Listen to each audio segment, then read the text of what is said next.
கோவையில் இயேசுவின் அன்பின் ஊழியம் சார்பில் பேரின்பப் பெருவிழா 2024 நிகழ்ச்சி கோவை வெரைட்டி ஹால் ரோட்டில் உள்ள CSI ஆண்கள் பள்ளி மைதானத்தில் நடைபெற்றது.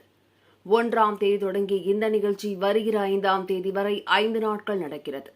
முதல் நாள் நிகழ்ச்சியில் சிறப்பு செய்தியாளர் சுவிசேகர் டி. ஸ்டீபன் இறைசெய்தி வழங்கினார்.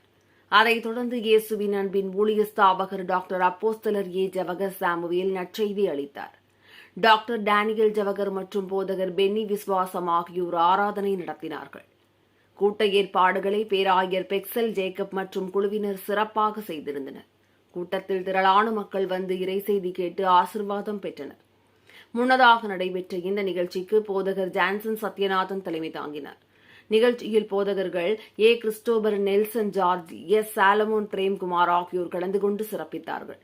தொடர்ச்சியாக வரும் நாட்களில் போதகர் ஆல்வின் தாமஸ், போதகர் குரூஸ் திவாகரன், போதகர் டேவிட் பிரகாசம், போதகர் ஜான் ஜெபராஜ், போதகர் ஜோயல் தாமஸ் ராஜ், போதகர் பென்னி சாமுவேல் ஆகியோர் கலந்து கொண்டு இறைசெய்தி வழங்கி சிறப்பிக்க உள்ளார்கள்.